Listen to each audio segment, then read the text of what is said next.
जी को बुलाया, पिताजी सेठ जी के पैसे दिए जाएं। पैसा लेकर के साहूकार के वहां पहुंचा। साहूकार ने वही खाता खोला, सूद के सहित जितना पैसा देना था उतना कहा। इन्होंने पैसा दिया। पैसा देने के बाद और साहूकार के यहाँ से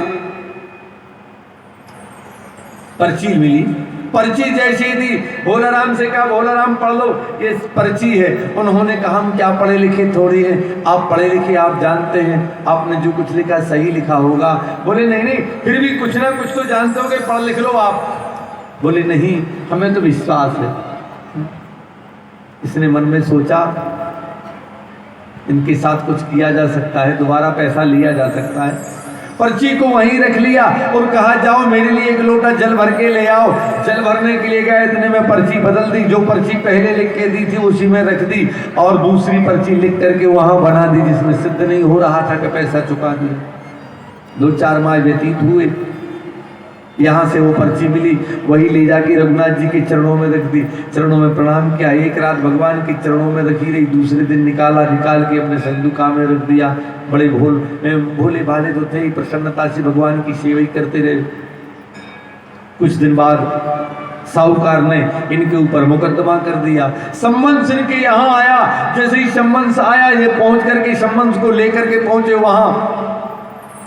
साहूकार भी आया, जज के सामना हुआ। जज ने कहा क्यों भाई तुमने इनसे पैसा लिया था?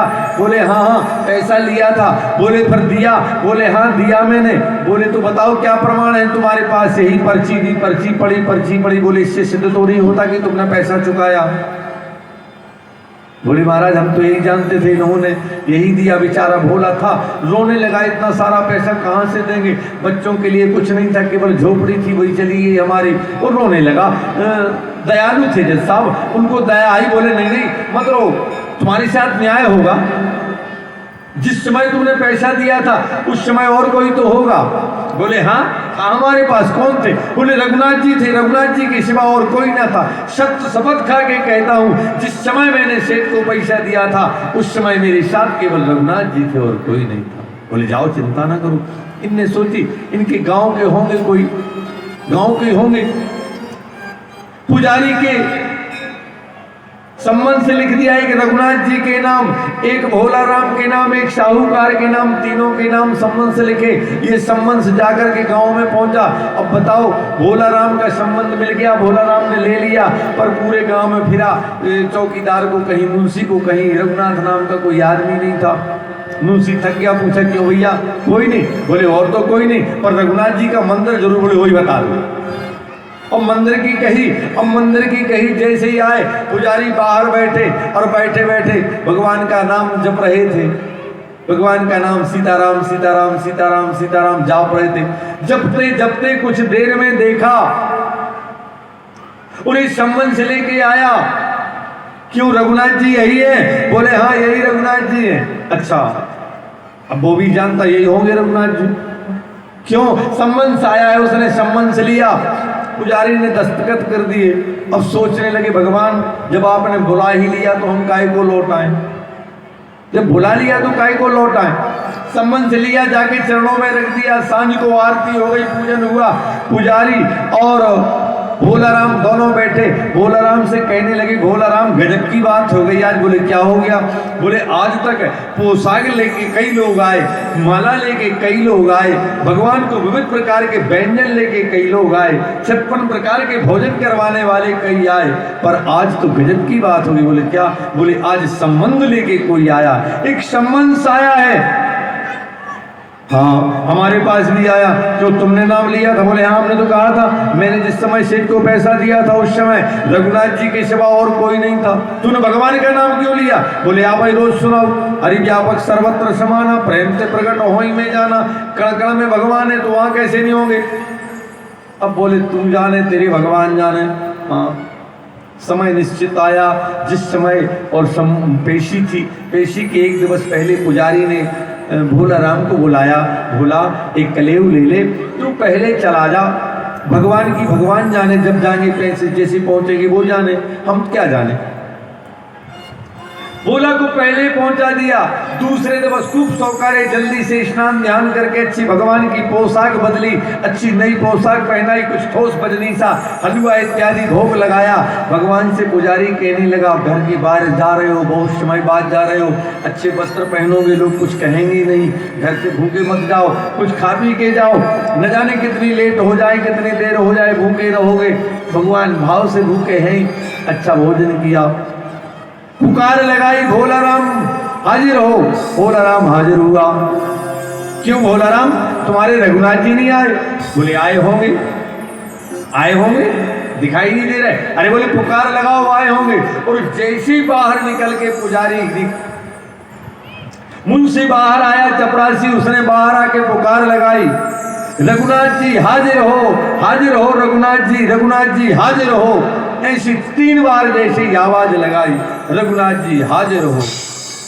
भगवान तत्काल में बाहर खड़े हुए कि चाल लटपटी सी अटपटी सी झुकी सी एक वृद्ध की देह, हाथ माहे छड़ी पड़ी तुलसी की ये माल, माथे पर चंदन चारु चंदन लगाए, साहब के सामने हुजूर चपरासी साथ, कि साहब के सामने हुजूर चपरासी साथ, और आज रघुनाथ जी गवाह बन आए हैं, आज रघुनाथ जी गवाह बन आए हैं। जैसे ही गवाह के सामने, क्यों रघुनाथ जी आप ही हुजूर? मैं ही हूँ रघुनाथ। अच्छा तो तुम्हारे सामने भोला राम ने पैसा दिया? बोले हाँ हुजूर पैसा दिया, हमारे सामने दिया। अच्छा तो प्रमाण क्यों नहीं? बोले सेठ जी को यहीं रखा जाए, इनकी बैठक में 30वें नंबर का जो रजिस्टर है उसमें आज भी रसीद मौजूद है, मुंशी को भेजा जाए। मुंशी गया, वहां से रजिस्टर निकाला, खोला गया, रसीद उसमें ज्यों की त्यों साबूत थी। दंड मिला सेठ जी को, साहूकार को दंड मिला और भोला राम को मुक्त किया गया, इंसाफ मिला।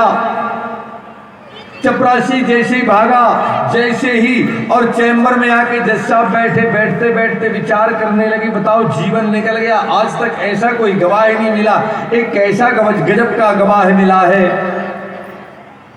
बुलाया भोला राम को, भोला राम इधर आओ, ये कौन है तुम्हारे गांव के? बोले हमारे गांव के रघुनाथ जी हैं। अच्छा तू कहाँ रहते? बोले जहां हम रहते वहीं ये रहते।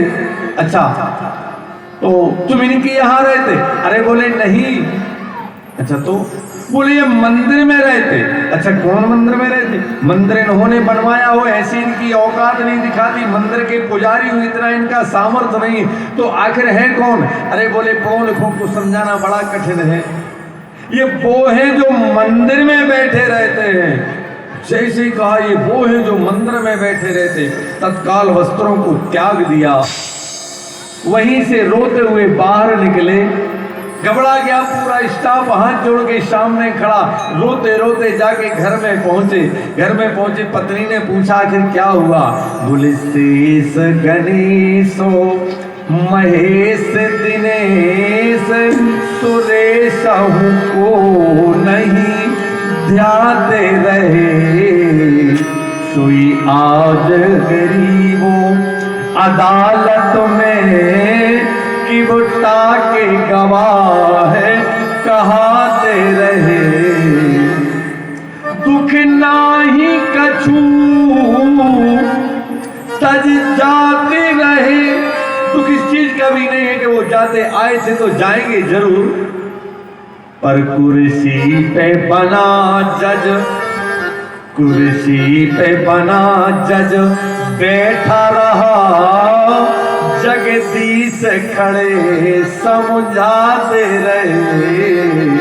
कुर्सी पे बना जज बैठा रहा, जगदीश खड़े समझाते रहे। जिसको प्रत्येक प्राणी को एक दिन उसकी अदालत में जाना है, और आज वो जगताधार जिसकी अदालत में सबको जाना, वो मेरी अदालत में आया और मैं मगरूर घमंड में इतना चूर हो गया कि मैं कुर्सी पे बैठा रहा, वो मेरे सामने खड़ा रहा। मैं नहीं समझ पाया, इतना मद में चूर रहा। दुख इसी चीज का है, इसीलिए आज से जीवन केवल उसके दर्शन के लिए है। उस दिन से कभी भी वस्त्र नहीं धारण किए, 1 पैसा लेते थे, भोजन बन जाए, भोजन हो जाए, इतना भर लेते थे, इससे अधिक नहीं लेते थे। ब्रजवीतियों में सन 75 तक देखे गए ब्रजवीतियों, फिर नहीं मिले किसी को। ऐसे एक से एक संत इस धरा पर भगवान जिनके पीछे स्वयं पहुंच जाते हैं, ऐसे भक्त। आज मैया ने भी कन्हैया को खड़ा कर लिया। भगवान श्याम सुंदर कहने लगे, मैया चंद्रमा रूपी खिलौना लेंगे, पर इनकार कर दिया, नहीं देंगे। भगवान रूठ गए। अब आजकल की जनता भैया दूसरी कथाओं में सुनने लगी, पर पहले की कथाओं में तो ये था, मैया मोरी चंद्र खिलौना ले होरी, मैया मोरी।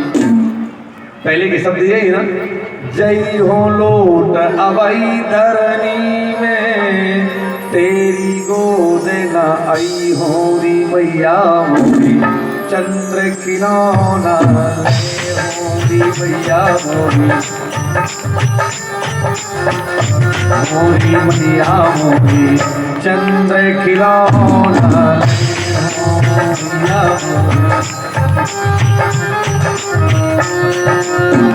तुरे भीगे पे पानी न करी हो, तुरे भीगे पे पानी न करी हो, बेगी तेरे न धोई होरी, मैया मोरी चंद्र खिलौना मैया मोरी।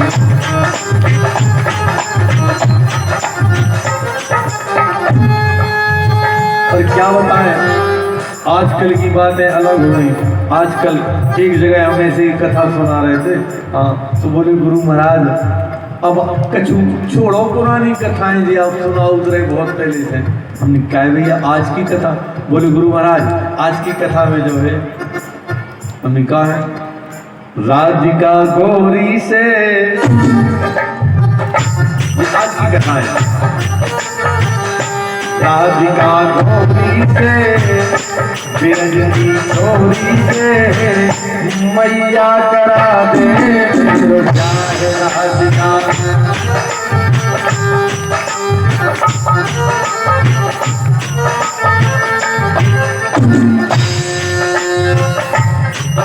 इस पद में भी कई भाव है। देखो इसके भाव कितने प्यारे हैं। प्रेम भी है,